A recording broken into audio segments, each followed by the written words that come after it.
TV కొందామని పోయిందట. TV కొందామని మంచి టీవీ కొనాలనుకున్నాడట.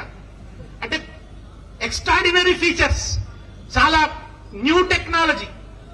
ఇప్పుడు ఏదైతే ఉన్న టీవీల కంటే కొత్త మోడల్ టీవీ ఒకటి కొందామని పోయిందట.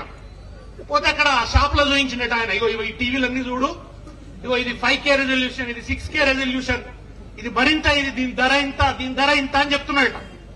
చెప్తుంటే అన్ని టీవీలు చూసుకుంటూ వచ్చిన తర్వాత ఒక దగ్గర ఒక పాత టీవీ ఉన్నదట, పాత డైనోరా టీవీ లెక్కున్నదట. ఈ టీవీ మాత్రం అన్నిటికంటే రేట్ ఎక్కువ అన్నాడట. అరే ఎందుకే ఈ టీవీ ఇంత రేట్ ఎక్కువ ఎందుకు, ఇది మామూలు పాత టీవీ లెక్కున్నది కదా, గంత పెద్ద కొత్త టెక్నాలజీ ఉన్న టీవీలకు ఉన్న దానికంటే దీనికి రేట్ ఎక్కువ అన్నాడు. ఇందులో ఒక ప్రత్యేకత ఉన్నది, దేంట్లో లేని ఫీచర్ దీంట్లో ఉన్నది ఏం చెప్పింది. ఏందా ఫీచర్ అని అడిగిందట. బ్రహ్మాండమైన ఫీచర్ అది, తెలంగాణ ప్రజలందరూ కోరుకుంటున్న ఫీచర్ అన్నాడట. ఏందన్నాడట, ఏముందా, రేవంత్ రెడ్డి స్పీచ్ మొదలు పెట్టగానే ఆటోమేటిక్ ఆఫ్ అయిపోతుంది కదా. రేవంత్ రెడ్డి స్పీచ్ మొదలు పెట్టగా టీవీ ఆటోమేటిక్ బంద్ అయిపోతుంది.